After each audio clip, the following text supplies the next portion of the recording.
Banayad ang takbo ng masasakyan sa Baloy, Lanao del Norte nang biglang sumalpok ang isang motorsiklo sa isang jeep.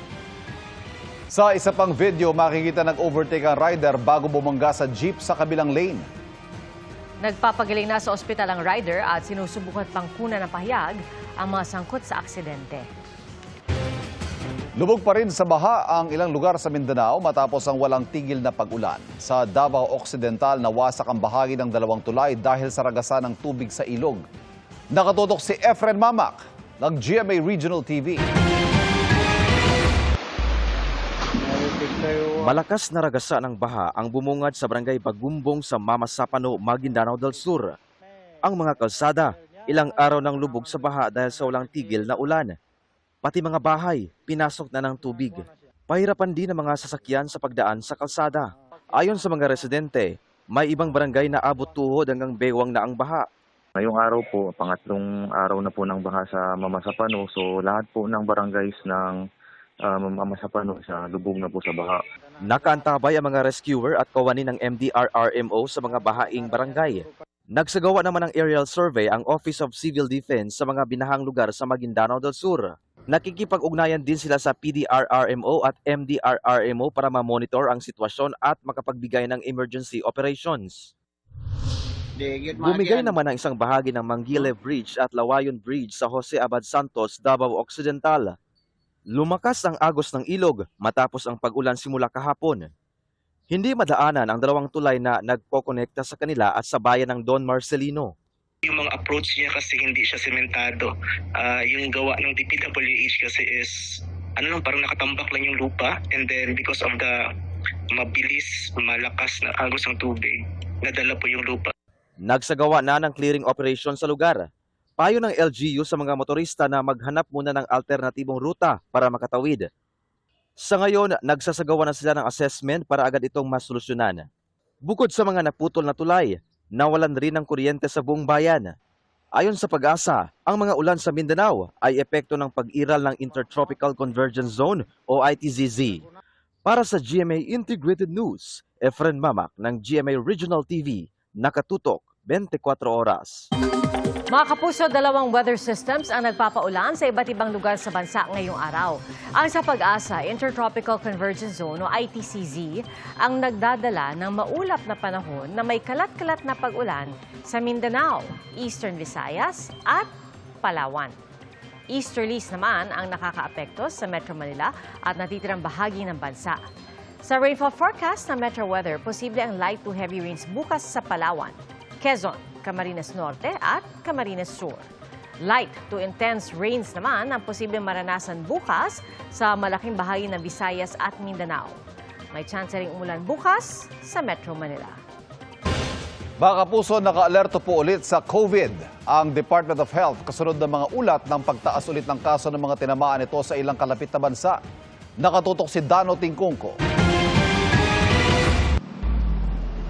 May mga ulat ngayon ng muling pagtaas ng kaso o kaya clusters ng COVID-19 cases sa Hong Kong, Singapore at Thailand, mga bansang malapit lang sa Pilipinas. Pero sa isang pahayag, sinabi ng Department of Health na wala pang nakikitang rason para maalarma. Katunayan daw, bumaba ng 87% ang bilang ng mga kaso at nasawi sa COVID sa bansa ngayong taon as of May 3, kumpara nung isang taon. Pero minomonitor daw nila mga trends sa COVID at nakikipag-ugnayan sa mga counterparts sa ASEAN. Sabi naman ng Philippine Society for Microbiology and Infectious Diseases, wala raw silang namomonitor ngayong pagtaas ng bilang ng mga konsultasyon o admission na may kinalaman sa COVID. Pero bili ng PSMID, ipagpatuloy pa rin ang mga nakagawi ang hygiene measures kontra COVID tulad ng paghugas ng kamay, pagtakip ng ilong at bibig kung uubo o babahing, paggamit ng face mask at tamang pagtapo ng nagamit ng tissue. Ayon naman kay Dr. Jose De Grano ng Private Hospitals Association of the Philippines Incorporated, wala raw sa ngayon kahit anong ulat ng problema sa bed capacity o pagdami ng mga na-admit. Pero hindi rin naman daw kasi lahat ng may flu-like symptoms ngayon ay nako-confine. Kasi normally, pag mga flu-like symptoms lang at wala namang ibang comorbidities, hindi ito immunocompromised, pinapauwi na rin sila. Binibigyan natin ng mga supportive na medications. Ang kaso, ayon sa PHAPI, hindi regular o routine sa Pilipinas ang pagpapatest para sa COVID. Kaya ano raw ang basehan para masabi talaga kung dumami ang kaso o hindi? Sa ibang countries kasi, like Singapore, maybe China and Thailand, pwede routine sa kanila yan, ano? Kasi libre. Makikita nila na whether it is COVID or flu, ganon. Pero sa atin kasi, hindi niruroutine yan kasi may cost. Suwestyon ni De Grano, mas mainam daw na magpa-routine test ang gobyerno para may basehan talaga para masabi kung dumami ba ang may COVID o hindi. Sinusubukan pang makakuha ang reaksyon dito ng DOH. Para sa GMA Integrated News, Dano Tingkungko, nakatutok, 24 oras. Ang nosebleed o balingoy-ngoy, karaniwang nangyayari lalo na kapag mainit ang panahon. Ang payo ng espesyalista kapag nagdurugo ang ilong at kung paano ito maiiwasan, alamin. Sa pagtutok ni Katrina Son.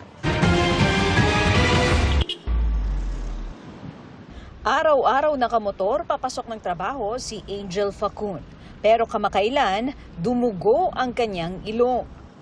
Natakot ako syempre, pero kailangan hindi ka magpanik kasi the more na magpanik ka dahil sa sobrang init. Kaya nagbabaon na siya ng manipis na jacket at malamig na tubig. Si Edmond Toralde dahil din sa labis na init, madalas sumasakit ang mga mata at ilong tuwing papasok ng trabaho. Isa sa mga na-experience ko yung pananakit ng mata, at the same time dito sa may bandang noo. Then yung parang mag-nosebleed ka dito.